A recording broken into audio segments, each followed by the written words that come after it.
I don't know if y'all have ever read the Old Testament before, but not everything in it is explainable, right? Like not everything in it jives with what we normally think life would be like. There's a lot of passages that especially if it's your first time through, you're reading that and going, they did what? Like it was a very odd way of looking at things sometimes, and so that means it's kind of hard to explain and kind of hard to defend. And so we've been going topic by topic with these conversations and going, okay, what is God really saying here? Right? I know it's easy for you to take it and it means a certain thing, maybe at first glance, but what does God really say about, for instance, on Mother's Day we talked about women, right? Because a lot of times the criticism is that women are, especially in the Old Testament, man, God just doesn't care about women. He just discards them. It's a horrible thing to be a woman and be in the Bible. And we started to look at what God actually had planned for you ladies and the beautiful thing that it was, this creation that God made. Actually, in Genesis 2, we started off there talking about that. And then last week, because, we had lots of new visitors and people, and one of my daughters moved up from the kids' church into this church. And so, of course, God said, yeah, okay, now preach about, genocide and rape and murder and all these other terrible things. I'm like, great. Welcome to Freedom Family Church. This is what we're talking about here. Wow. But we talked about some of these violent parts of the Old Testament where you're going, wow, God was mean, or we think God was mean, and we started to look at maybe it was people that stink and not God. Maybe we're misunderstanding and giving the benefit of the doubt to the wrong people here. But another thing that I have noticed gets thrown at Christians a lot, and if you ever try to engage in a conversation with someone who is not a Christian, or if you yourself are trying to read the Bible and wrap your head around it and go, all right, God, I want to be all in, but let's talk about this whole having multiple wives thing that was going on. That was one of the areas where I had a hard time when I was in my 20s and I was a young Christian, and I was ready to debate everybody. I was going to college, and I'm like, let's fight, right? Let's fight about it. And a lot of times I didn't have an answer for, okay, Christian, why was it okay in the Old Testament for this thing called polygamy? Any of you kids in school don't know polygamy is having more than one husband or more than one wife. And it's kind of a settled issue, I think, for us, right? The modern times, it's not like this is hot button, right? Where there's not as many hashtags for polygamists, right? It's not quite the same. But it can be used to kind of argue and poke holes in this Bible that you say is the authoritative Word of God, and you're saying that this Bible means so much, and then why are these type of things happening? I mean, you get what was that show, Sister Wives, that came on for a while? That got some attention. Or my boy Cam Newton, have you heard the former Panthers quarterback? He had some weird things to say about how for high value men, polygamy was biblical. I'm like, oh, bless his heart, he's skimming the Bible again. He can't see because of the grandma cap that he wears. He needs to take that off because that's not what the Bible was saying. But what do you do? Most of the time we understand, yeah, some of y'all are like, I can't handle my one spouse. How am I going to handle more than one? That's crazy talk. Well, what do you do then with problem passages like Deuteronomy 21? In verse 15, it starts saying, if a man has two wives, you know what I'm saying? When a man has two wives, y'all know that guy that has two wives, right? Like it was a normal, regular thing. Or Exodus 21:10. If he takes another wife to himself, and then he lays out rules for that type of thing, and we're going, what? I don't understand this. This doesn't seem right. In fact, there was 29 different polygamists in the Old Testament that were described by name. People like Abraham. Father Abraham, how many sons? How many wives has Father Abraham, right? Jacob, Solomon, David, all these Bible heroes that we see had more than one wife. And we're going, what's going on here? And so I want to start today giving you a principle. I'm hoping what I do is I can give you some information, but this is not all about information. This is also about introducing you to the heart of God on these things, that we can actually see what God really intends in the background of all these things. And if we start to understand what God means, then we can start reading these verses that you come across that you're not sure what to do with. We have a lot better chance of getting these right. So there's a principle that, again, I taught some of you already this year, which is this: description does not equal prescription. This is an important principle anytime you're reading the Bible, but especially when it comes to the Old Testament, where things were very different. We have to understand that just because the Bible describes it doesn't mean God prescribes it. That doesn't mean God was like, yes, this is what I want you to do. Because I don't know if you've noticed this, but people are rotten and weird, and they do terrible things. And that's actually something that I think helps the validity of the Bible, because the Bible doesn't shy away from that. The Bible shows you all the messy truth. It says this is even these people that God blessed, even these people that did good things also did terrible things, right? And so just because the Bible has it in there, that's why we can't say that it's a manual for life necessarily, right? Don't just copy and paste. I've seen some wild stuff be called biblical because, they did that, well, then I get to do that. I'm like, just because it's in there doesn't mean it's God's plan. And when you look at polygamy, when you look at multiple wives, multiple husbands, which you don't see as much of in the Bible because of the society that they lived in, but there's other places, in history and around the globe where it works the other way as well. But if you just look at the results of having more than one wife, the fruit is rotten. Right? Like it never ends well for these guys that think they can handle more than one wife.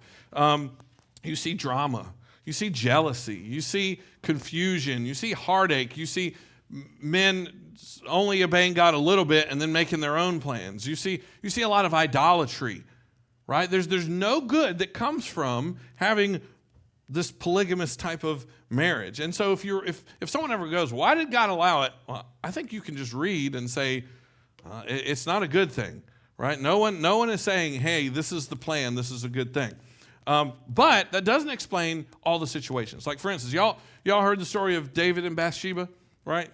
This means yes, this means no. Okay, yeah. It's not a good situation. Here's David, a man after God's own heart, who wasn't perfect, who ended up taking Uriah's wife for his own, sent him to the front lines to die. And so when Nathan, the prophet, caught wind of that, he went and took him to the woodshed, right? And there's a part where God is speaking through Nathan, and he is setting David up to get smacked. He's rebuking him, and in the process, he says this really weird thing, because he kind of hangs David by his own logic and makes him feel, rightfully so, makes him feel terrible and helps him to see what he did wrong. But in 2 Samuel 12:8, God says this.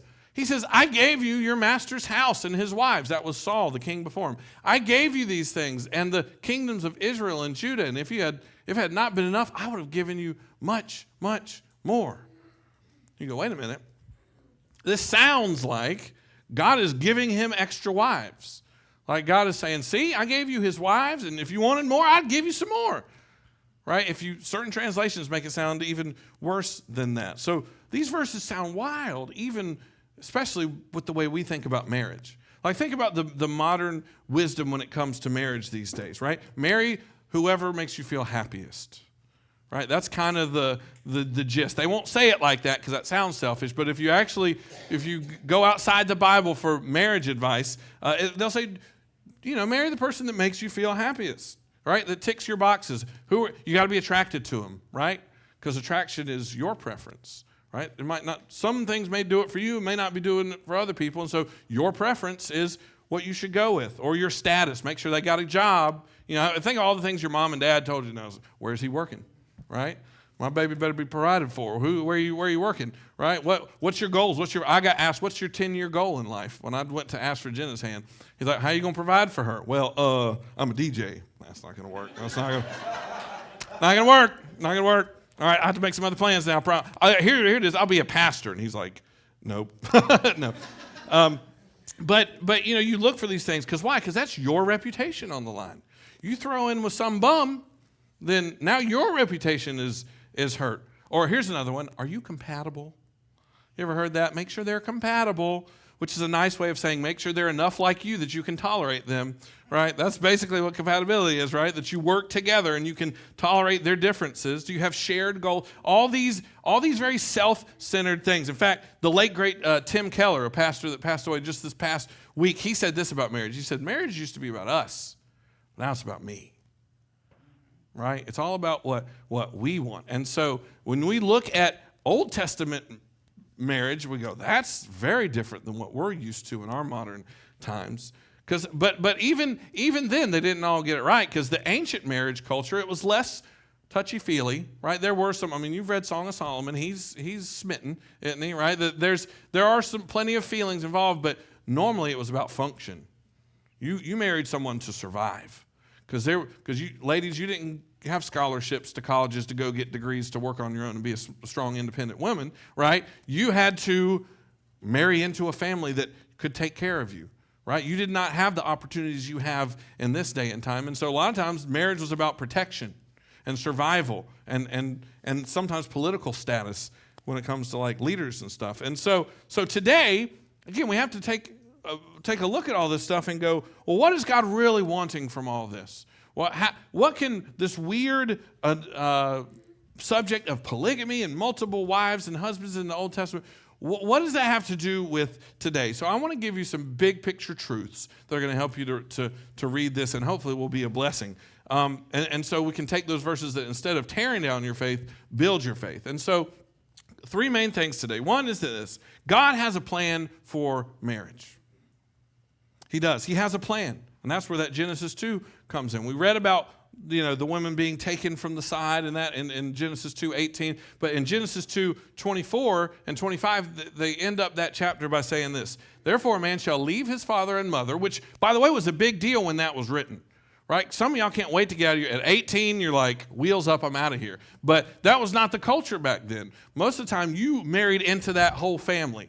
Right? We make that joke about you marry your in-laws too. That was much worse then, right? Your identity became a part of that family when you were married. And so the author of Genesis and God is making a kind of a new paradigm where you leave your father and mother and you hold fast to your wife, and they shall become one flesh, together, united. And the man and his wife were both naked and they were not ashamed. That was intimacy. That's letting your guard down. Right? That's making sure you can be real with each other. That is God's plan for marriage. And Jesus amens and shouts that out in Matthew 19. He says, have you not read that he who created them from the beginning, he made them male and female. And therefore, and he goes through and quotes that verse we just read. And then he says, what? Therefore, God has joined together, let no man separate. He's saying this is important. This is a big deal. This is a good thing. And there are tons of good reasons and outcomes for marriage. This really could be a whole nother series here. But let's just run through a couple of them. Because again, remember what I said 2 weeks ago? I said, some of you will not get, I didn't say that. Some of y'all ain't going to get married. No, I didn't say that. I said, it's okay for some of us to not get married if that's not in God's plan. Right? Because marriage is not the end goal. Right? Marriage is a blessing. Marriage is a good thing. When I was talking to you ladies a couple of weeks ago, I said, you're not defined by your man. You're defined by your relationship with God. But there are a lot of good things that come with marriage, like comfort, for instance. One of the main things that marriage gives is comfort. Genesis 2:18 says that it's not good for a man to be alone. God wanted to comfort Adam with a spouse, right? Because ideally, your spouse should be able to comfort you like no other.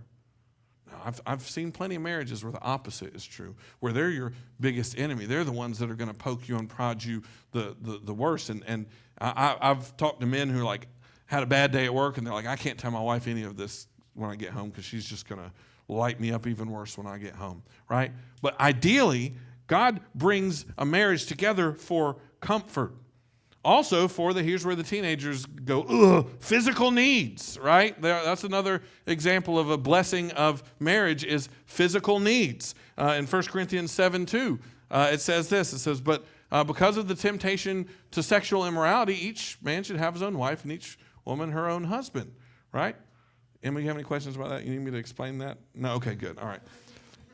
But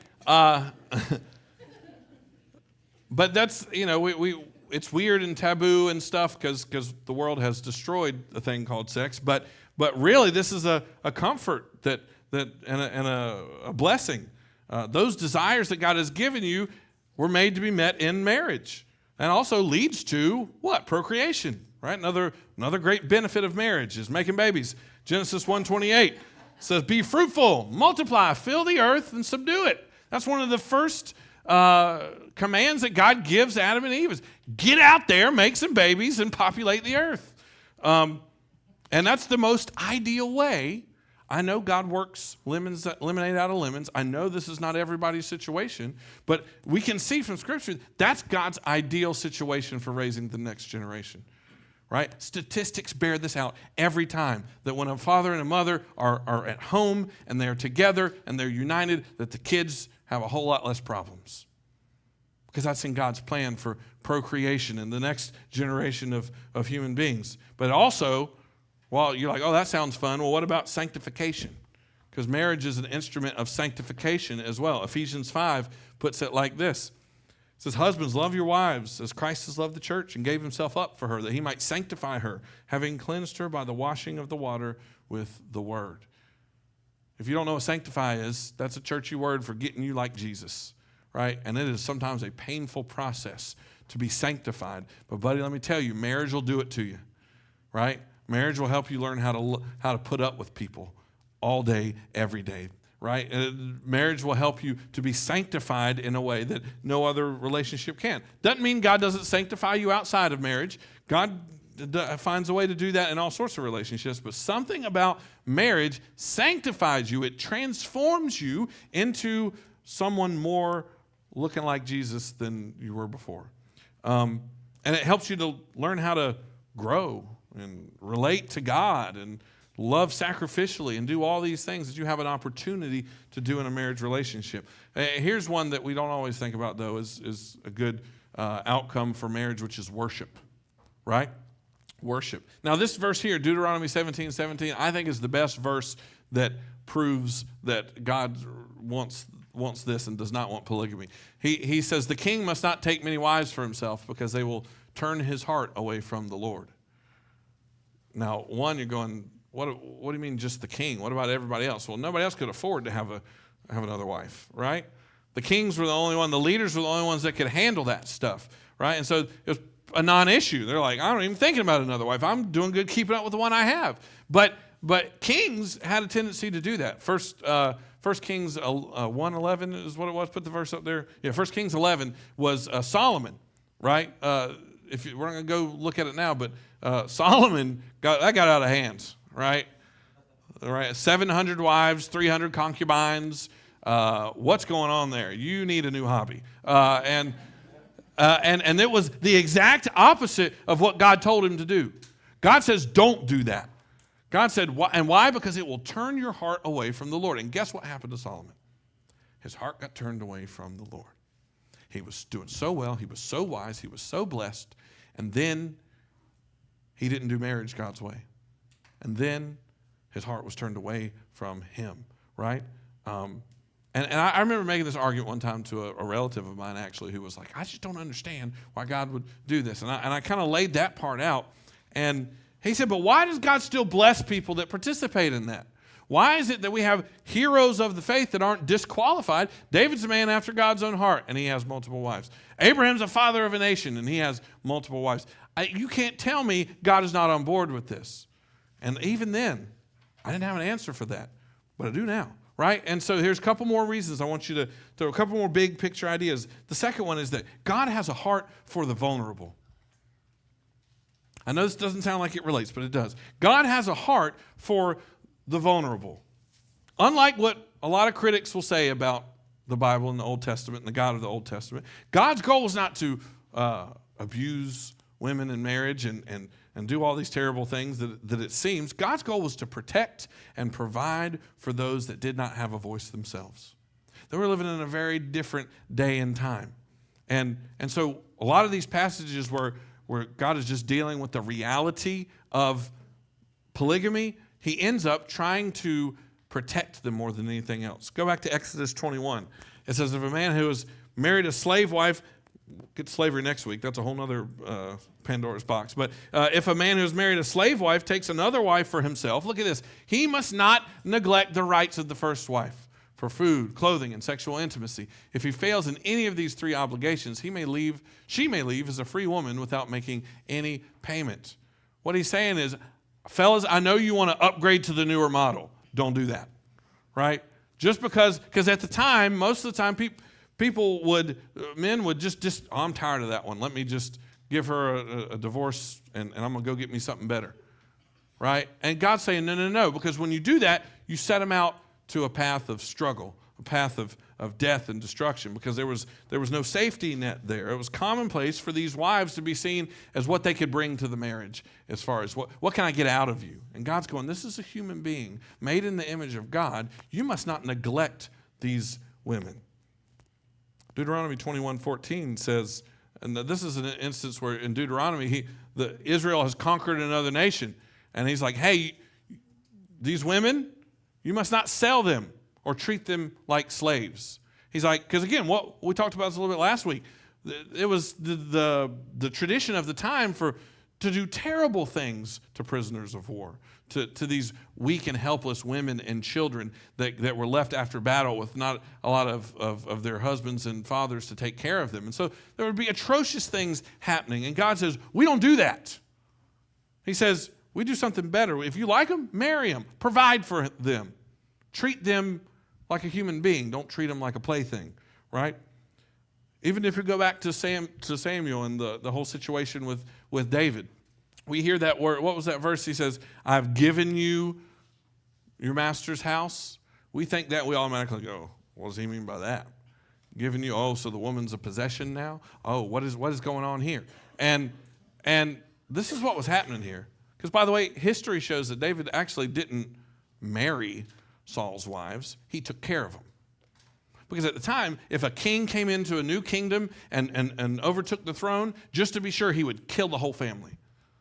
Just to make sure that there was nobody trying to come back for the throne. You know, I watched Narnia. There was no Prince Caspians to come up and take the throne away. Nerd alert, I'm sorry. But you dealt with them in very brutal terms. And God says, no, I've not given you these people to take advantage of. You got to take care of them. Because was it these women's fault that Saul didn't do what he was supposed to do? No. And so he said, you take care of them. You don't do what everybody else does. There's all sorts of, so all these, I could go on with more examples, but the point is, there's all these situations where if God had not stepped in and set some boundaries, then they were living in a day and time where the outcome for you ladies, the outcome for the children, the outcome for those that were vulnerable, that had no way to care for themselves, would be very bad. And so God says, you take care of those who can't take care of themselves. That is God's heart. He has a heart for the vulnerable. And I know that's not a short answer, but I hope you're starting to see God's heart in all this. But there's one more thing to tell you about this, because yes, God has a heart for the vulnerable, but also God has a blessing despite our brokenness. God has a blessing despite our brokenness. I don't think anybody I don't think anybody would say that some of these situations were ideal, right?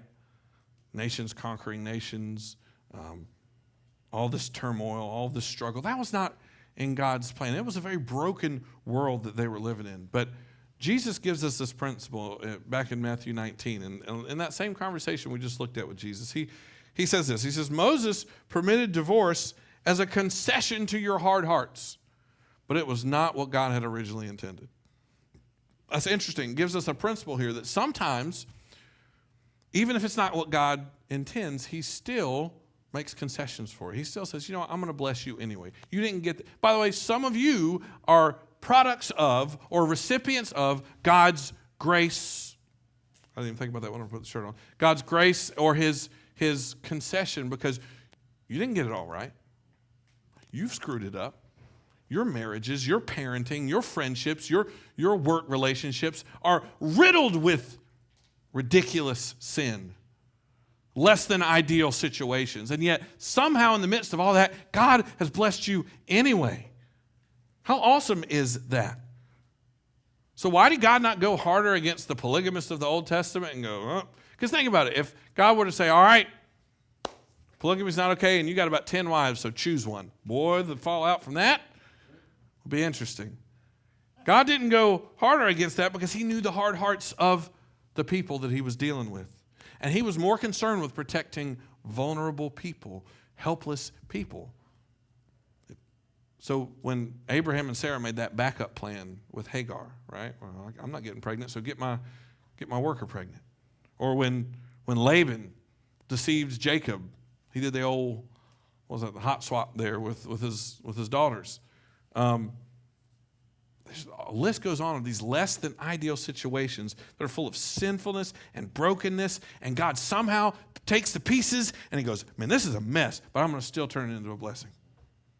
How cool is that? How encouraging is that God can somehow take this mess that we leave him and turn it into a blessing?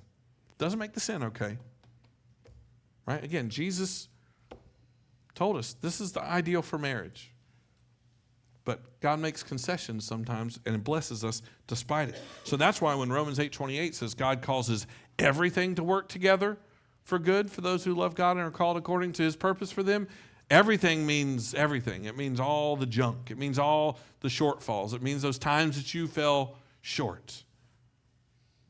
I've known plenty of unbiblical divorces, right? Where later on I've counseled through marriages where like, I shouldn't have divorced that person. But yet my next relationship is still blessed. Doesn't make what you did back then okay. That doesn't mean, though, that God doesn't have a blessing for your new relationship and a healthy marriage and a healthy relationship from there on out. Kids born out of wedlock. Not ideal, is it? But there's still blessings. God still says children are a blessing from the Lord. And there are plenty of you who are part of those situations, and you go, well, my life's still been blessed. That's because God still finds blessings in the brokenness. Sin still has consequences, but God lavishes his grace and his mercy and his forgiveness on us nonetheless. So it wasn't God's plan necessarily to have Abraham and David and Solomon have all these multiple wives. We can see that's not true, and there were consequences. But here's the cool thing about specifically these biblical examples. It still led to Jesus. Right? Like, again, you go back to Matthew 1 where we get the Jesus family tree. You got prostitutes, you got Rahab, you got Tamar in this weird incestuous situation, you got David and Bathsheba. The Bible doesn't shy away from the family dysfunction, and yet all that brought about the salvation of the world. That's how great our God is. So what does this mean for us? Besides giving you ammunition to win your next argument. Why am I talking about this? Why am I talking about daggum polygamy on a Sunday morning in 2023? It's because of a couple things. One, we can trust God's plan for marriage. We can trust God's plan for marriage. And here's the thing about God's plan for marriage. I know it's the opposite of what the world tells you, but your spouse doesn't exist for you. Your husband, your wife doesn't exist to make you happy. This is important for us to remember as we're understanding what marriage is. Your spouse is an opportunity for growth. It's an opportunity for you to love someone other than yourself, to get out of your own atmosphere and do things for the good of someone else for once in our lives. And so God's plan for marriage means you have this day in, day out opportunity to give and receive a Christ-like love, to be conformed into his image. And I think maybe some of us might be disappointed in our marriages because we have the wrong expectations. Because we've bought the world's philosophy that we marry someone who makes us happy, and then we go in and they stop making us happy for a few minutes because, I don't know, if you put two selfish, sinful people in the same room, something's not going to work. Because your desires and your desires butt heads, and all of a sudden, we're not making each other happy anymore. Maybe you shouldn't stop thinking about what your spouse is or isn't giving to you, and start thinking about, how can I love them the way God has loved me? So we can trust in that plan for God's marriage. We also have to share God's heart for the vulnerable. If God cares about the poor, the powerless, the vulnerable, we should too. We should advocate for and encourage these things that protect the least and the lowest among us. And this is hard because oftentimes the least and lowest, those people that you think are beneath you, do some of the same sins that you do. They suffer some of the same shortfalls that we do. And we don't want to deal with that, do we? Right? But rolling up your sleeves and loving sinful people means sometimes you're going to have to be around sin. Sometimes you're going to have to be around things that I don't know if I would do it that way. This doesn't make me comfortable. I don't approve of that. Yeah, I know. Love them anyway. Doesn't mean we tolerate their sin. Doesn't mean we encourage their sin. But there's a way to love someone through their sin without tolerating it and pushing them away. I'm tired of Christians pushing away people who are sinful. It's like, no, actually they need more love. They need more of these things. God didn't allow people's sin, because again, read the Old Testament, read these polygamous situations, littered with sin, things that God did not want, and it did not stop him from providing for the vulnerable. It did not stop him from looking out for people that can't look out for themselves. And we need to make sure that we don't let that be us either. But also we should just look for God's blessings in the brokenness. We got to pay more attention and keep an eye out for these broken situations that there are actually blessings in that we're missing. God has all kinds of good that he's working through that you-know-what show of a life you got going on, right? And there are blessings within there that just because everything is not ideal, we don't appreciate. We've got to appreciate those blessings. Do you think that it was ideal for Jesus to go to the cross? Go back and talk to, you can't go back, but go back and talk to Jesus in the Garden of Gethsemane. Go back and talk to him carrying that cross on the hill of Calvary. Is this what you want to be doing today, Jesus? Nope. Lord, if you can, take this away from me. He said, why? Because I don't want to. This is not ideal, but yet God did it anyway. He found a blessing in the brokenness of his own son. Speaking of, these not so ideal relationships are never going to be healed until your relationship with God is healed as well. We talked about that last week, that really uncomfortable verse in Ezekiel, where he compared his people who idolize and do things the opposite of what God was calling them to do. He calls them unfaithful brides. Because continually, that's the reason why marriage is important, is continually God will say, the church is the bride of Christ.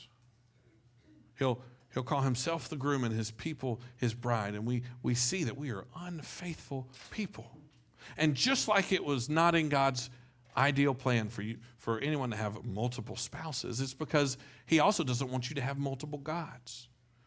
He doesn't want you to bow to the idol of whatever else you love so much. He wants your undivided attention.